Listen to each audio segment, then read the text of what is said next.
Iskolars. Good evening, Achievers. We are very fortunate to have our guests tonight who are the winners of the National Young Leaders Congress 2021.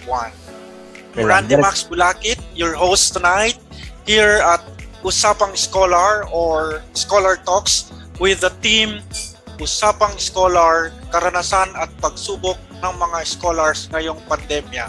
Live every Tuesday and Thursday from 7 to 8 in the evening here only at Scholar TV.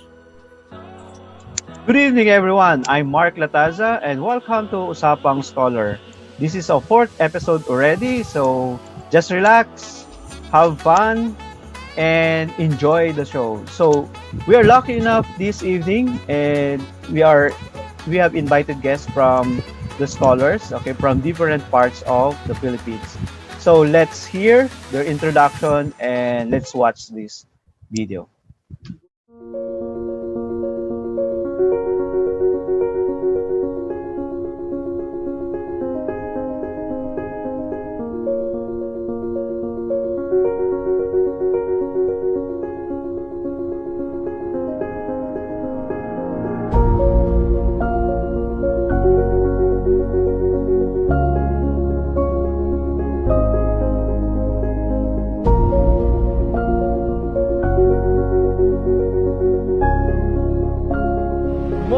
Welcome to Bicol University.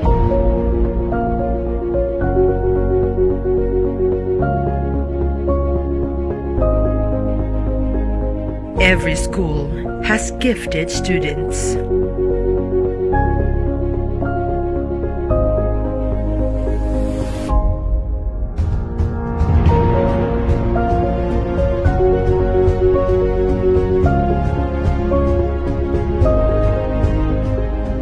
In this school, they only belong to one society.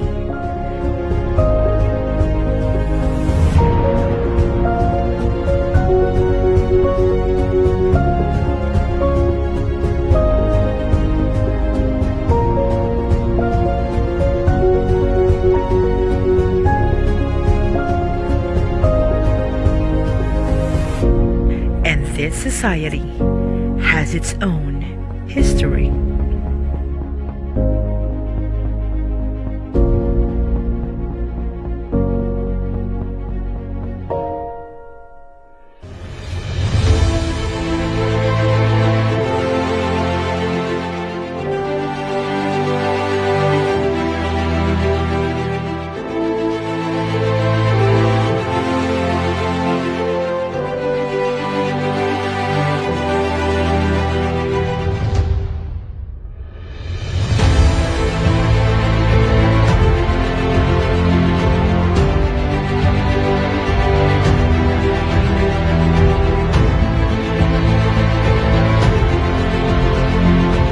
The Royal Blue Degree of Membership are for those scholars who consistently manifested exemplary scholarship,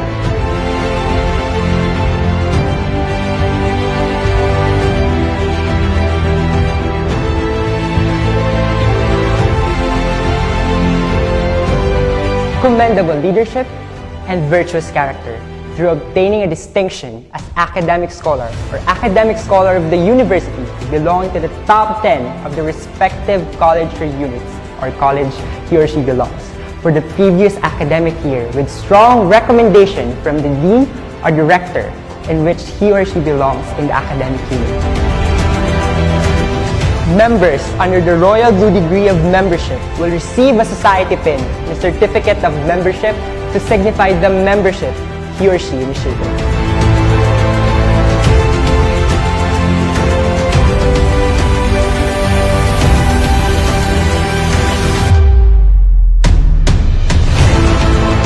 Always remember, not only the intellect, but also the character.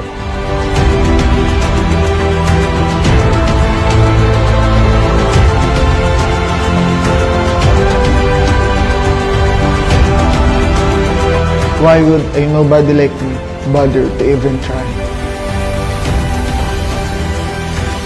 How do you know you're a nobody?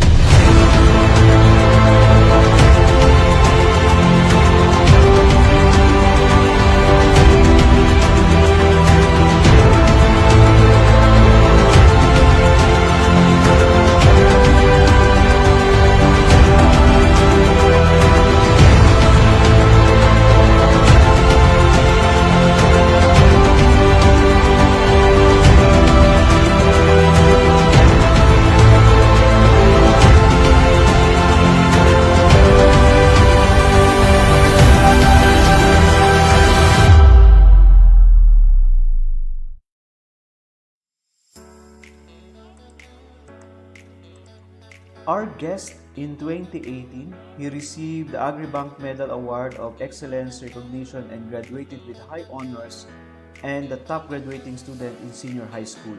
He is the 2020 Bicol University College of Nursing Outstanding Student in Leadership. Adding to this accolade, he was also a consistent academic excellence awardee and awardee of Presidential Citation in Leadership. Apart from the proven academic accomplishment, Jabe has shown exemplar leadership and service within and outside his university. He was the former College of Nursing President for 2 academic years, the Vice Chancellor for Internal Affairs of the Order of Blue Feather Society, and the Vice President for Education of Bu UNESCO Club.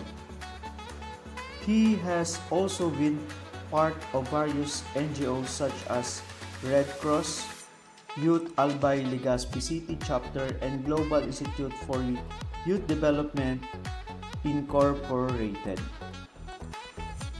He has represented his college by being a delegate to different prestigious conferences in the Philippines. This includes the Filipino Global Summit 3, 12th International Nursing Conference 2020, 3rd PACSA International Conference 2019, 24th Annual Convention of 4 Student Leaders 2019, and 41st PACSA Annual Convention. Jabe doesn't only excel in an academics, leadership, and service. He initiated 2 fundraising events for fellow frontliners and fellow Albayanos who were affected by the Typhoon Rolly. He was beyond his roles and duties as an individual in order to reach and help the people in need. Let's all welcome Mr. Jabe Andre Lotivio. Marahay na banggi sa Indogabos, mga kapwa ko iskolar ng bayan. I am Jabe Andre M. Lotivio, a 4th-year student taking up Bachelor of Science in Nursing from Bicol University. I am the Vice Chancellor for Internal Affairs of the Bicol University Order of the Blue Feather Society, the only and official honor society of Bicol University. I am a consistent academic excellence awardee, the recipient of Presidential Citation in Leadership, and the outstanding college student in leadership.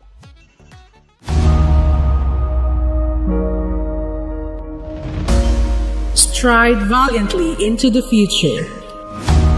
Leap forward and triumph with courage, intelligence, and skill.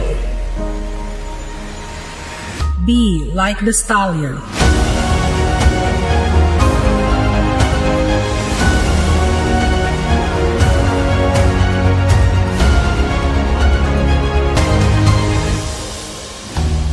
Excellence, innovation, responsiveness.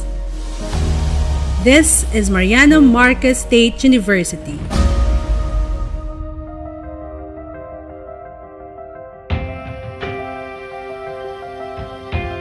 Located in Ilocos Norte in the northern Philippines, MMSU's campuses offer a vibrant environment conducive to learning, self-discovery, and enhancement. The university is renowned for its excellence in academics, research, innovation, and community engagement, and is rated 3 stars through the prestigious QS Stars system. It is also recognized by the Philippine Commission on Higher Education as a Center of Excellence in Teacher Education and Center of Development in Agriculture, Forestry, Biology, and Information Technology, and a National University for Agriculture and Fisheries Education. Every year, thousands enter MMSU to pursue a wide range of duly accredited degree programs and training opportunities. Here, they gain a well-rounded experience, extending from the classroom to every aspect of university life: sports, arts and culture, spirituality, leadership, and community service. This dynamic environment enables students to acquire knowledge, build friendships, and gain global perspectives while remaining deeply rooted in their rich native cultures. Through diverse learning opportunities, they imbibe the values of knowledge, inclusiveness, professionalism, spirituality, and social responsibility, enabling them to become leaders in their respective fields. MMSU puts the learner at the heart of education, embracing flexible learning toward greater resiliency, accessibility, and relevance. Learning is enabled by competent teachers, vast reference resources, a reliable ICT network, top-of-the-line equipment, and academic and industry linkages. MMSU endeavors to make innovation work for the people, generating new knowledge and technologies that empower communities and improve lives through research on renewable energy, bioenergy, climate-resilient agriculture, drug discovery, educational innovations, and ICT systems, among others. By sharing its expertise, technologies, and resources, MMSU helps people help themselves, bridging societal gaps and building inclusive, resilient, and sustainable communities. While staying relevant to local realities, the university builds its niche in the global community. Its international linkages continue to expand. Faculty, staff, and students participate in international exchange programs and advanced studies abroad and work with foreign counterparts. The university has become a destination of choice for international scholars and is fast becoming a diverse, multicultural academic environment. It is a leading English language training center, offering needs-based courses that blend proficiency instruction and cultural immersion in one of the Philippines' best tourism and learning destinations. Managed by competent administrators and highly qualified staff, MMSU's operations are characterized by efficiency and productivity, compliance to international quality standards, adequacy of resources, and a commitment to continuous improvement.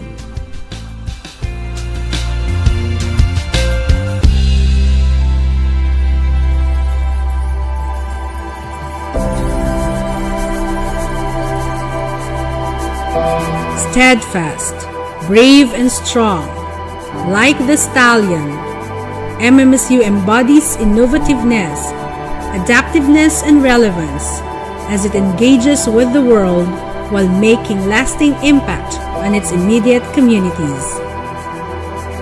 Experience the MMSU brand of academic supremacy in a nurturing environment.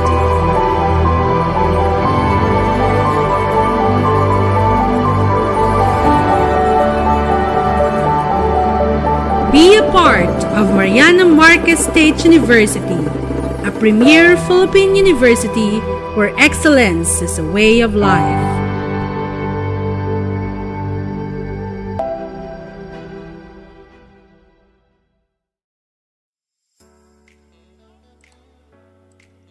Our next guest is a fourth-year student studying BS in Pharmacy at Mariano Marcos State University.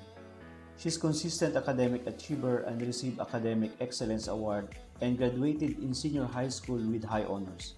As a young leader, she has attended Leadership Summit and training since high school. She currently a member of Federation of Junior Chapters of the Philippines Pharmacists Association and the International Society for Pharmaceutical Engineering Philippines Affiliate Student Chapter. As she progressed through college, she became interested in the intersection between medicine and leadership. She has always admired those student leaders in her university, and they inspired her to conquer the world of leadership.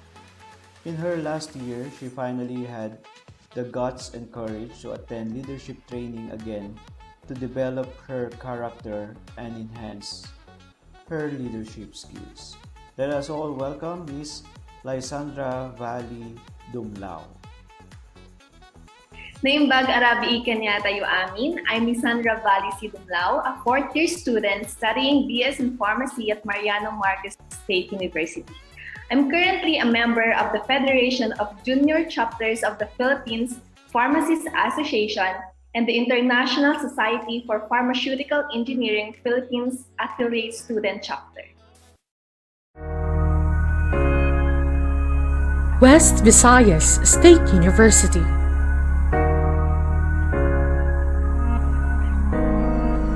A prominent educational institution in the Philippines with its pride in various fields. Initially founded as an adjunct unit during the American regime. The university is now standing strong, producing an array of skilled and global professionals. The university envisages as a research school advancing quality education towards societal transformation and global recognition. It commits to develop lifelong learners empowered to generate knowledge and technology and transform communities as agents of change. With its core values, excellence, creativity and innovation, and service, West Visayas State University is guided to continually produce quality, research, and service-oriented professionals, develop and enhance creative works and discovery of innovative ideas, and provide quality service to students' clients, partner communities, and organizations to actively participate in national transformation. These are all frameworks of the university standing its ground that basta taga West, the best.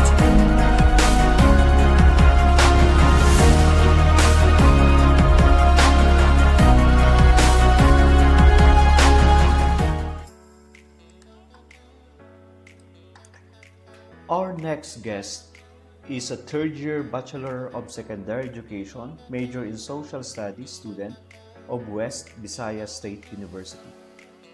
She was the second-year representative of Social Science Students Society, or 3S Society, a UNESCO-accredited organization. Her leadership is manifested through her acts of service and involvement in different youth and civic activities, be it in school or in community. She is an active facilitator and a member of Highlight the Impact Forward Youth Volunteer or HIGH FYB at Pasig City, Iloilo. She was also selected to be a delegate for Asia World Model of United Nations 2021 and Asia International Model United Nations 2021. As she dreams to change the world for the better through the path she has chosen. She sets a mission of her own, and that is to empower minds, touch hearts, and change life through education. Let us all welcome Ms. Hannah Beatrix Ariteria. Mayong gabi sa inyo nga tanan. Hello, hello, hello. I am Hannah Beatriz Aritalia, 20 years old, a third-year college student of West Visayas State University main campus, and I'm taking up Bachelor of Secondary Education, major in Social Studies. So I am an active volunteer member and facilitator of various organizations in our school and community, like Highlight the Impact Forward Youth Volunteer at Pasig City, 3S Society, and I also joined Morris Youth Leadership Institute, and I was also selected as a delegate of Asia World Model of United Nations and Asia Youth International Model of United Nations. So for me, leadership is the capacity to lead, accompanied with major responsibilities. So thank you. Salamat kayo. Kami po ay talagang mapalad dahil narito po ngayon ang ating mga scholars at ang mga achievers. Hindi lang po sila basta-bastang estudyante, ngunit sila po ay mga cream of the crop ng kanilang mga universidad. Okay po, atin naman pong pakinggan ang kasagutan ni Mr. Jave Andre Lotivio sa katanungang paano po ang nag-udyok sa inyo para sumali sa NYLC? At ganun din po, bakit po kayo sumali sa ating event or sa ating contest po? So, thank you po, Dr. Randy, for that question. My honor society, or the Bicol University Order of the Blue Feather Society, is one of the accredited scholar society of University Scholars Association of the Philippines, and we were invited to join the National Young Leaders Congress. And I believe that this Congress serve as an avenue for us, students and fellow scholars, to grow, empowered, and be more resilient, especially now that we are in the midst of pandemic. And the learnings during the Congress really help us to be more equipped on how to be more a resilient student leader, a resilient scholar in this time of pandemic.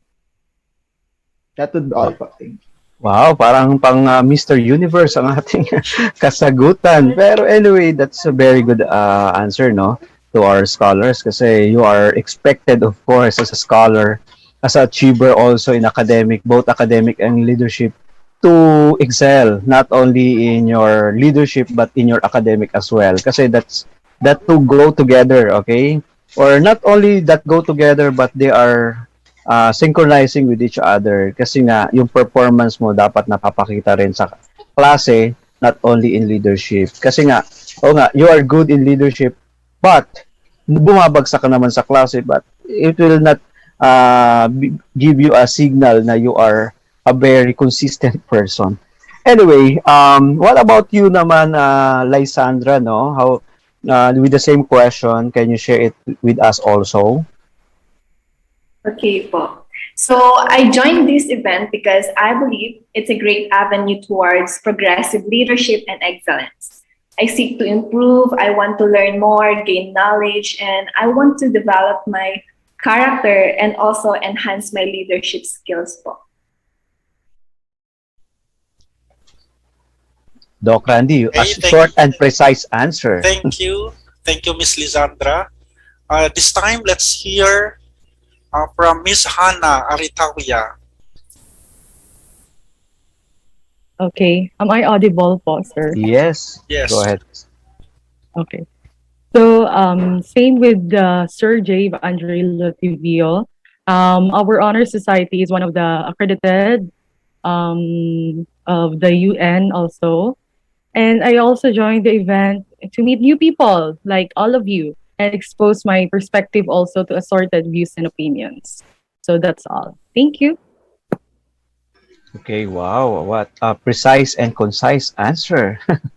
Anyway, so to all our listeners also, no, hope that someday you will also get what they get, or what they got rather, in the event na nangyari nga last 2 weeks ago. But as a follow-up question, what did you learn from this event? It makes you better person or a leader, or you achieve something in life that you can share with our audience? Let's start with Jabe. Actually, I just want to share my reflection during my first day, or our first day during the Congress. And this is also my winning piece in the contest. So my learning is, as a youth and a scholar of 21st century, we have the platform to learn, educate, and reach out to the people and to the community digitally. And we need to use this in moderation that will help us to become resilient amidst the adversities in life. So I have 3 learnings based on the given topics during our Congress. First is, as we continue to learn and to adapt in the education, in the online setting, we also need to learn on how to improve our way of adapting and applying our skills. In that way, we can go with the flow of the improvement of the 21st century. Second, struggles and challenges in leadership are common in times of adversities. but we must not allow it to have a control over us, and um, let us use this as a motivation to become more resilient and adaptive as we faces the hurdles of life. And last learning is, as a scholar, I must be prepared in everything that I do, and the same goes in preparing other things that related in my organizations and to your organizations. And in that way, because I believe that the only constant in this world is change, and the thing that we can do is to adapt and learn with these changes, as it will help us to be a better version of ourselves as a youth and as a scholar po. So these learnings help me to become more resilient, as I use this as I use this as an armor towards my road to become a model student leader that is resilient and can overcome adversities in life po. That would be all. Wow. Being one of the organizers in the event, I am really inspired listening to your testimony or to your insights. Yeah. With that, Thank you po. we are very much Very. willing to conduct same or even an event that is very promising for the student or for the leaders like you. Thank you, Mr. Jave. We at USAP, we always embrace change, and we always embrace adversity. Whatever happens, USAP still exists, and at the same time continue its vision and mission to imbibe the values of being a Filipino and being a resilient in times of adversities. Okay, thank you, Mr. J from Bicol University. So this time, let us hear the words of wisdom or the insights that has gained by our guest from Mariano Marcos State University. So from the event po, I have learned that when we are faced with setbacks and failures in life, we should have the courage to stand stronger during the most challenging times. I also learned that maintaining a healthy communication has proven to be effective in productivity. I learned the importance of embracing resiliency amidst adversities. And as a young leader, I should have a resourceful character to navigate challenges and adapt to our ever-changing world. Wow. So Doc Randy, very diverse ang ating mga guests, no? Kasi we have from Bicol, and we have from Ilocos, and of course, last but not the least, from Iloilo. Okay, and Hannah, what about your thoughts and what about your learnings also? Go ahead. Okay, thank you so much, sir. So what did I learn from the event and the contest? So I learned camaraderie, critical thinking, and decision making. And these skills improve not just only for myself, but for my intellectual capacity, and also as a pre-service teacher. These learnings I can also impart to my fellow youth and for future generations, because I believe that according to Jose Rizal, that the youth are the hope of our future. So thank you. Yun lang po. Okay, thank you, Miss Hannah. Yeah, thank you for that brief or concise answer, but of course, with a very meaningful message. Okay, I am wondering, Sir Mark, because our guests are leaders and at the same time scholars, and they are excelled in many aspects. Now, I'd like to ask if I'd like to ask if what they will do if in case they have caught their superior or their fellow leaders doing unethical or illegal. I'll repeat, what would you do if you caught your fellow leaders or your superiors doing unethical or illegal? Let's begin with Mr. Jave again. So hello po. So given that scenario, the first thing that I would do is to talk to him or her personally and ask his or her reason why he or she did it, and verify his reasons. And this is the time where we need to disnormalize canceling or calling out people. Instead, we need to educate them and help them to become a proper and good leader, and to show that doing unethical and illegal leader doesn't help you to become a great leader for all people. That would be all. Wow, it's a very good answer. And of course, this interview is somehow I feel the pressure.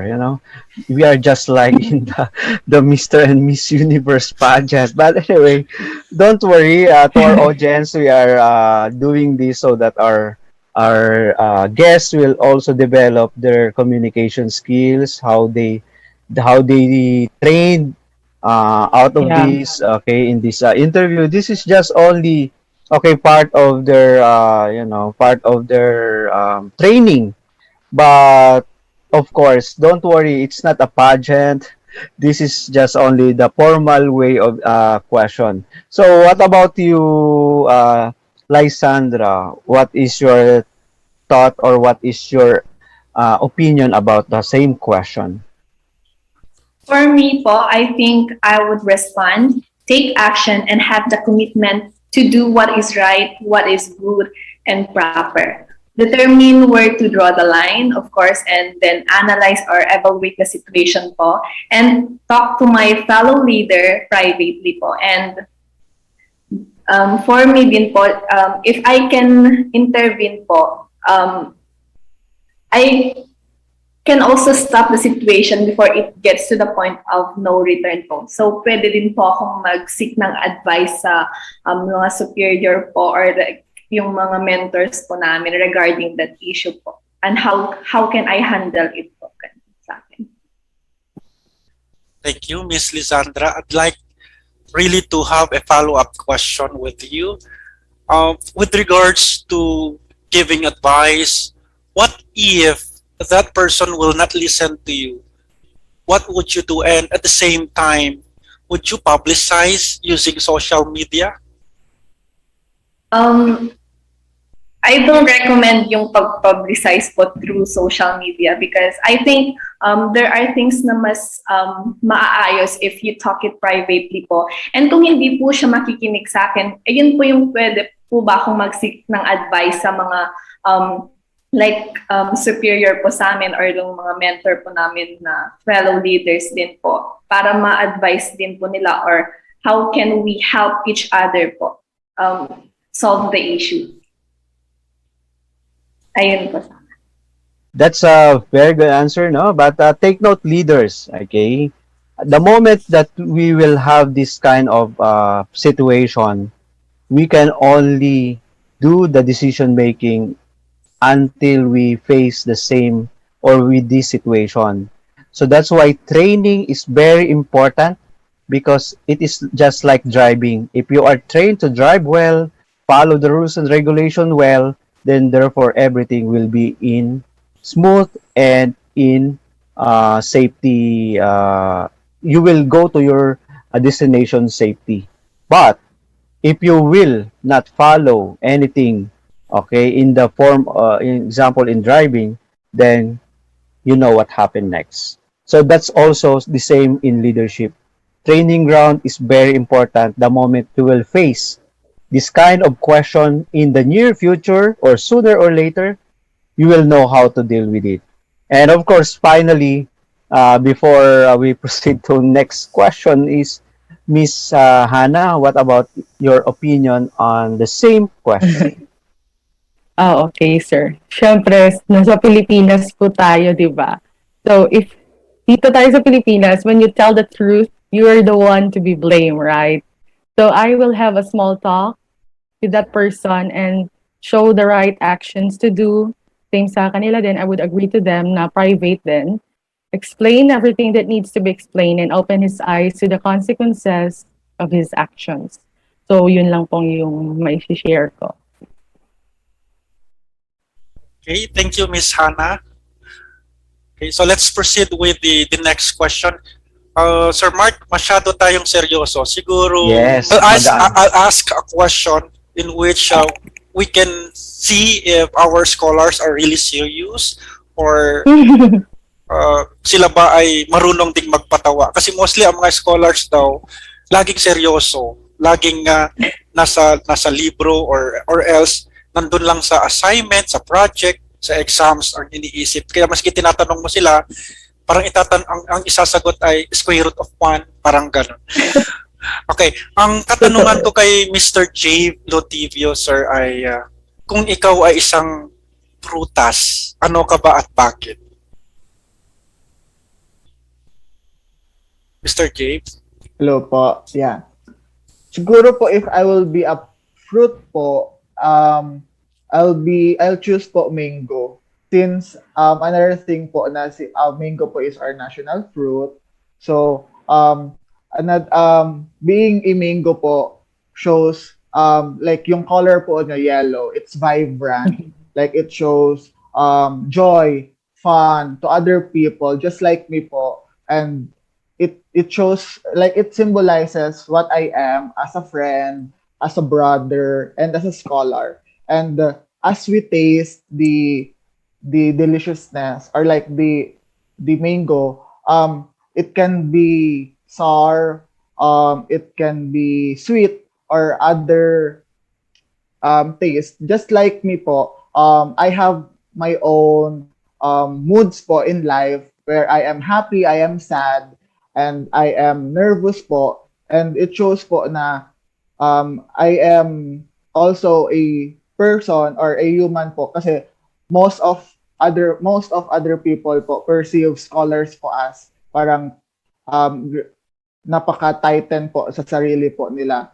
So parang knowing us or like knowing me po shows that I am also a human po na nagkakamali, natututo po, but yung pinaka-importante po doon is and in everyday po na ginagawa po natin sa buhay, we are doing our best po to thrive so that magiging proud po tayo sa sarili po natin.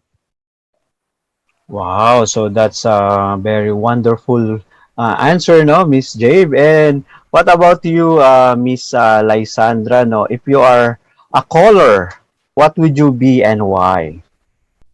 If I would be a color po, I would pick color red because it symbolizes love, passion, fears, and yung red po na color kasi it symbolizes my passion to lead, serve other people, to inspire others, and becoming a leader po.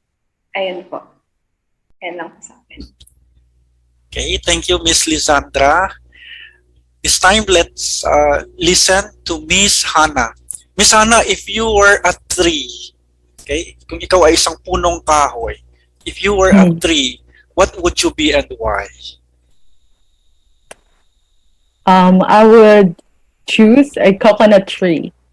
Since coconut tree is a tree of life, di ba? Tree of life.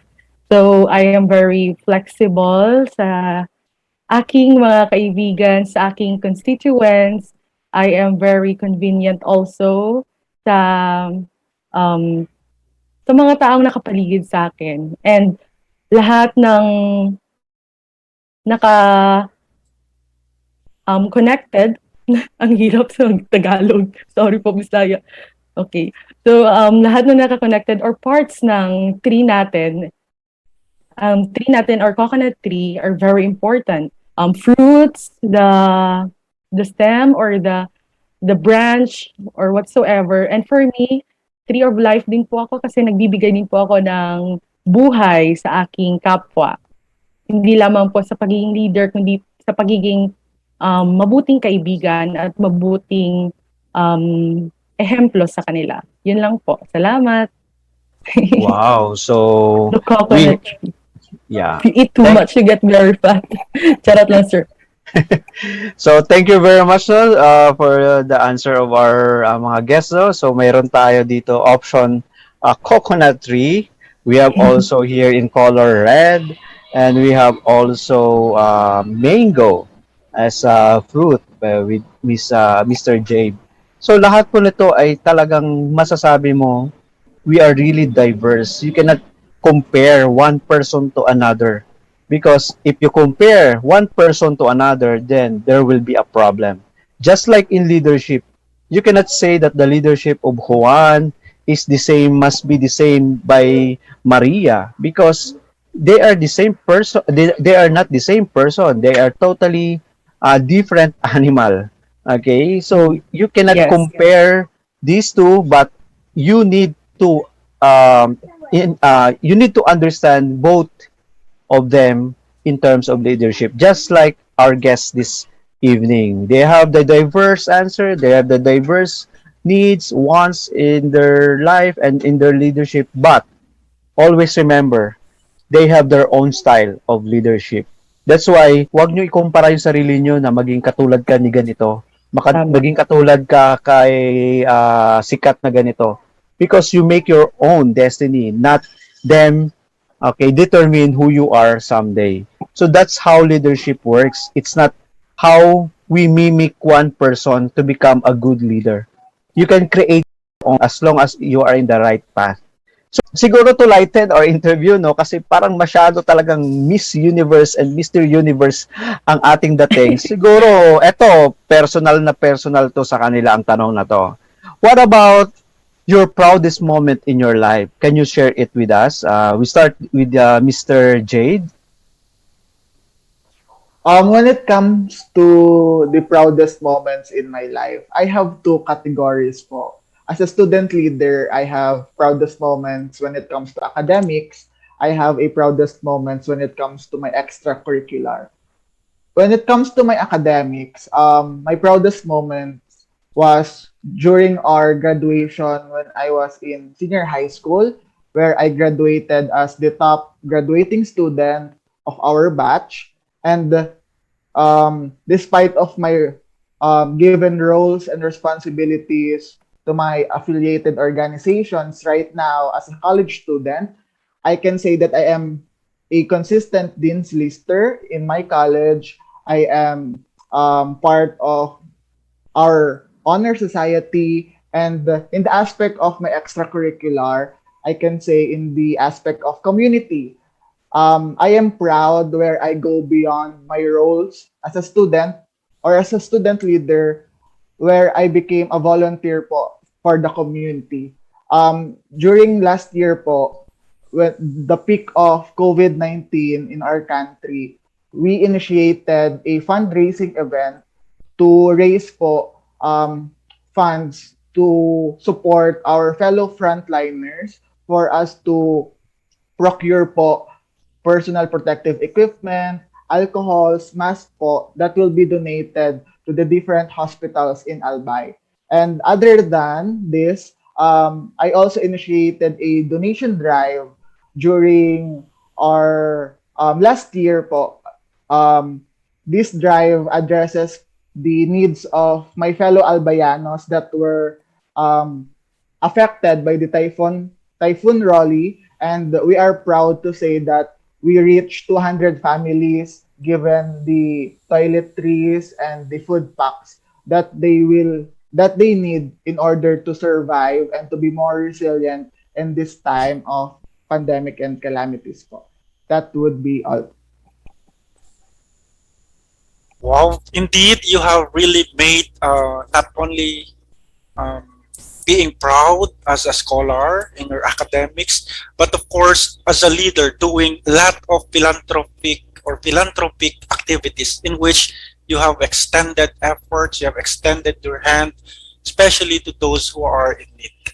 I am very much inspired with your story, Mr. Chave, because I am also I am also doing the same like what you are doing, because many people are looking, or many people are really in need. That's why being one of those who are blessed enough, so I always extend my also, and at the same time, I always um, use my resources and at the same time my connection to help other people. So that's very nice experience, Mr. Jave.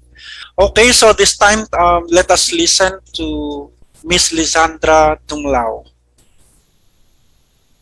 So the proudest moment in my life was when I stood tall with my head held high despite the failures I've encountered in my life. I rather showed the world that I can make a difference by inspiring others to possess the value of perseverance. So I'm a consistent academic scholar po sa school din namin, and I recently attended the virtual Summer SEP 2021 by the APS Japan.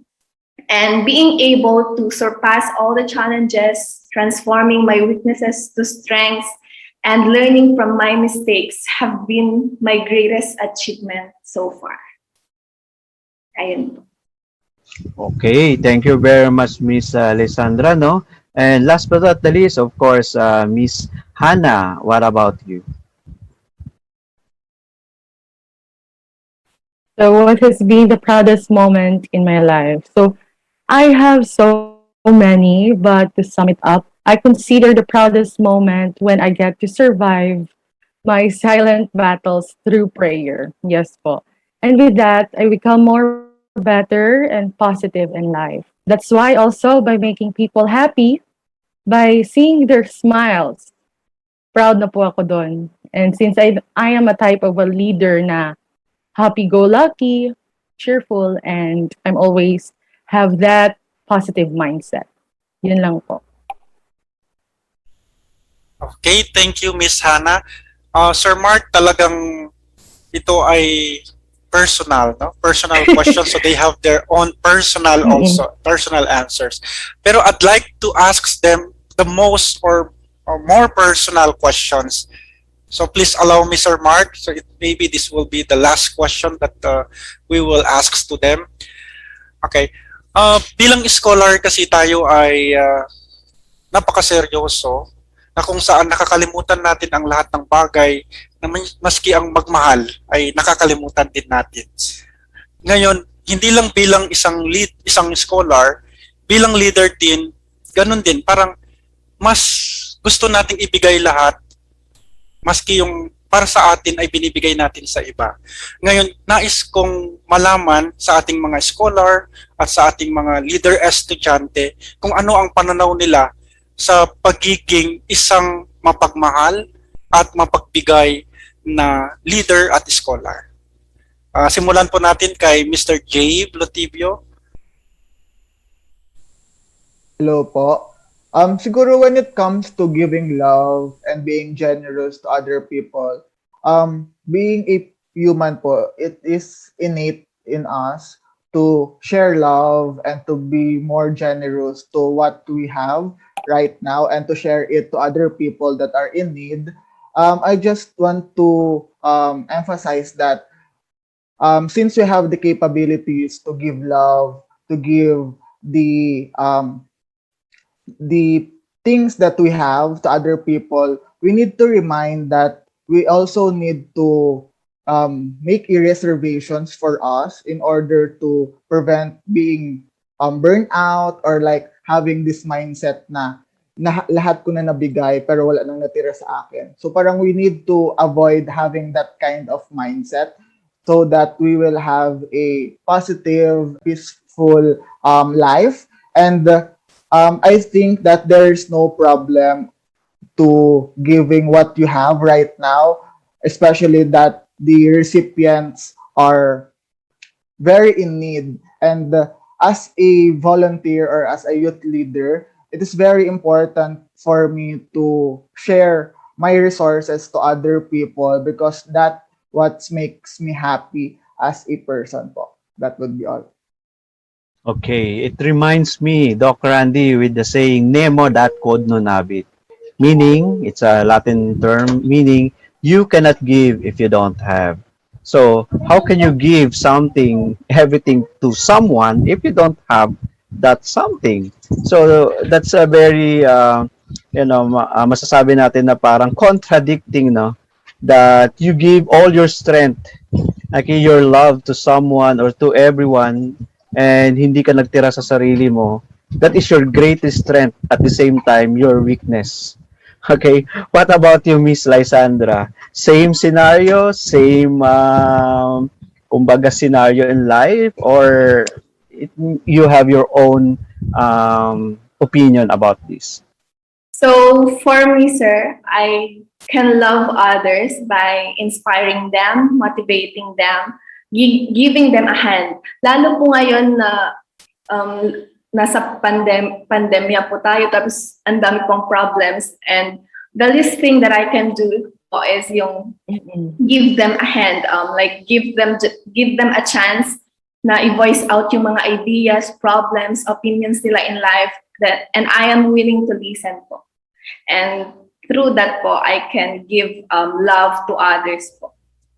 Ayun po yung sa akin. Okay, thank you, Miss Lisandra. No, actually, Sir Mark, giving the value of giving is not only in the form of our financial resources. So Miss Lisandra is correct when she is saying that we can or she can give her or she can share her talents, her skills, and time. Okay, because time is very important. By giving our time to others, that means a lot already. Because we give them importance, we give them the sense of being one with us, being a family. Thank you, Miss Lisandra. Last but not the least is Miss Hannah from Iloilo. Thank you so much, sir. I would agree to the both of them with Sir Jave and Miss Lisandra. And since I am a type of person na loving and caring also, and I'm very gentle with my friends and with my colleagues also, and with those people that surrounds me. And as a leader, I am very more on emotional side. Doon po ako nakakatulong din sa kanila. Yun yung sabi ni Miss Lisandra na pandemic natin ngayon, kailangan natin ng isa't isa. And also as a type of leader na I see everybody worth of my time. And of course, as a leader, I should have my patience. I have a long patience also. And love for my work and love for everybody. So yun po. At wag nating kalimutan na kahit mahalin natin yung iba, magtira tayo sa ating sarili kasi hindi tayo makaka-give ng love if wala tayong self-love. Yun lang po. Okay, so that's very inspiring mga words of wisdom from our guests this evening. I hope dun sa mga nanonood at nakikinig ngayon sa ating programa, mga scholars, I hope you learn a lot from our guests, okay, from the Bicol and from the Ilocos and from the Visayas area, which is Iloilo. So they are the same as you are. They are scholars also. They have their own struggle. They have their own difficulties. They have their own problems. They have their own love life. And of course, they have their own achievements also to pursue, or they are looking for a future which is a brighter future, just like you also. But of course, in the interest of time, maybe we can request our guests for their what message would you like to say to your fellow scholars and USAP volunteers and organizers? I will start with Mr. Jabe. Good evening po. To my fellow scholars, I just want to say that don't limit yourself to the things that you can do. Allow yourself to learn, engage, and participate to different events and conferences that will help you to grow, empowered, and be productive.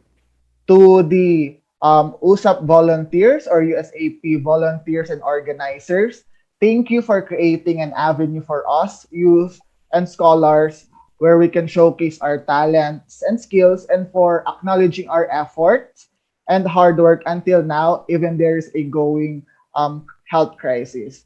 And to all people that are watching right now, I am encouraging you to get vaccinated, register for Halalan 2022, let's serve and vote for betterment of our society, and always don't forget to demand for accountability, because I believe if you have the capabilities to reach for other people, use it as a platform to stand up for a cause. That would be all. Thank you po. Thank you, Mr. Jave. Baka naman gusto mo mag-shout out sa inyong mga supporters sa Bicol, especially sa Bicol University. So you have your chance. So I just want to give a shout out po to Bicol University, to our President Arnulfo M. Mascareñas, to our advisor of the Order of the Blue Feather Society, Ma'am Angie Madrinian, our Dean of OSAS, Dr. Baby Boy Benjamin Nebres, to my fellow Order of the Blue Feather Society officer, our Chancellor, Mr. Sidney Torrenueva, my friends Claire Garcia, Claire Lombes, Rio, Jelay, Daryl, and to my fellow officers, hello po. Okay, so hello, no? And shout out to Bicol University. And of course, we have also Miss Lysandra. What is your message to your fellow scholars, USAP volunteers, and organizers? So, to my fellow scholars, remain committed in building an inclusive environment that recognizes and respects people. Indeed, leadership is a capacity to translate vision into reality. And I also want to recognize and acknowledge USAP volunteers and organizers for lifting a person's vision to high heights, building and developing a personality beyond its normal limitations. So to everyone, life doesn't always go according to our plan, and maybe that's the beautiful part of it, because you're headed towards a new and more exciting destination. So don't forget to take a little leap of faith and remember that you are mighty and great. That will be all. Okay, so can you shout out also your school and the members of your organization and the members of the school, of course? So shout out po sa Naimbag nga Rab Ikanyaya amin. Shout out to Mariano Marquez State University, to our president, Dr. Shirley Agrupis, and to my fellow young leaders, to my fellow farm mates, my friends, Philip, Emil, Hannah, and po, hello po. Shout out. Okay, thank you, Miss Lisandra. Naimbag nga Rabi Ikanyayo. Okay, for the last guest that we have, Miss Hannah Aritala. So, with your experiences with our National Young Leaders Congress and with our show here in our Scholar TV, would you recommend USAP, or what would be your message to our fellow scholars, to our fellow student leaders, and to the organizers of this event, okay, who is behind of the successes of our USAP events? Okay, thank you, sir. So first and foremost, to USAP volunteers and organizers, you're such an inspiration and a success. And the knowledge we gain would be our lifelong learnings, which we can carry into the future. And may you reach more students and spread the positivities alongside with enjoyment and education. So, salamat nga madamo. And to my co-scholars, padayon lang kita sa aton nga handom, or shall we say that we should continue on our dreams and aspirations in life. Kag hindi kita makalipat nga magpangamuyo. So, shout out also to my fellow Taga-West, to my Honor Society, the 3S Society, officers, members, and to our advisor, Dr. Pedroso. Also, I would like to big shout out to my manas and manongs who helped me throughout this event. Also, Nong Eman, Nang May Angela, Nang Rosie, and special shout out also to L'Oreal and my cousin Levy my friends, classmates, and BS Ed 3F Social Studies. Thank you, and I just want to say, basta taga West, the best. Thank you so much, USAP. Okay, madamo gid nga salamat Miss Hana no. Kag sa Madami po gid nga salamat. mga Yes. taga Iloilo, damo gid nga salamat. Iloilo. Yes. Okay. Shout out sa mga Ilonggos. Yes. Okay. So, yes, thank you very much. And that's very nice, no, to hear our guest this evening. Sa nasabi ko kanina, we are well diverse, okay? Hopefully, in the next program, we will invite also from the Visayas, the Visayan area and the Mindanao area. I hope we can also invite so that our program will reach not only the Visayas but also the Mindanao area. And I know that there are lots store for this program, and not only here, because last time we invite from Peru and Mexico, and this time we are locally now. So hopefully we can also go to the Parplang or to the areas of Mindanao where I also come from. Okay, so I hope that we can invite also from the other parts of the Philippines, not only in Luzon or Visayas. But for now, of course, masasabi nga natin, marami man tayong pag-uusapan, pero dumarating talaga ang puntong tayo magpapaalam. Pero hindi po tayo nagpapaalam para ikakalungkot ng lahat. Tayo po ay nagpapaalam for the meantime because we are out of time. So with that, Doc Randy, paalam na tayo. Okay, Sir Mark, thank you. And to all our guests tonight, our viewers, and to all our USAP members, the USAP National and Regional Executive Officers, and to all our USAP family here and abroad, thank you, and thank you so much. Once again, I am Randy Max Bulakit, gives you an advice to think globally, act locally, and lead wisely. May I repeat? Think globally, act locally, and lead wisely.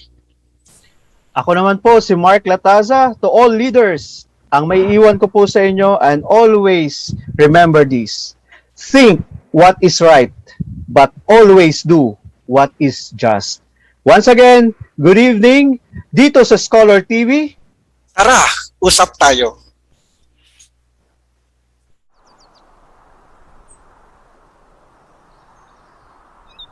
This is the school we wish to sing, of a school to honor and revere, a temple built by man of firmness, a mold for you to walk with pride, for He will always be united, although we tread on distant lands. We all shall cherish what you've taught us, that you wholeheartedly gave forth. Bicol University, burning torch of wisdom, fount of courage, hope,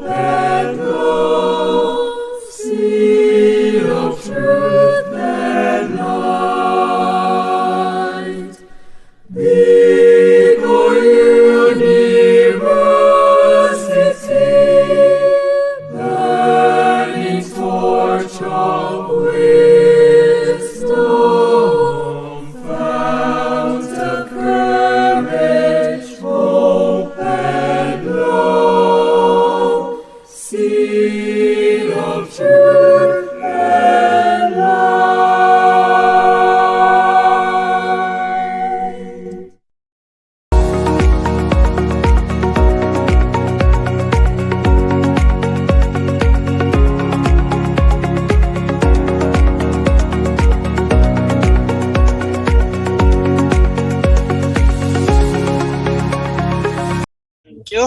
Nairaos din natin, Sir Mark. Nairaos. Medyo may hirap-hirap. Marami-rami tayong Ayun.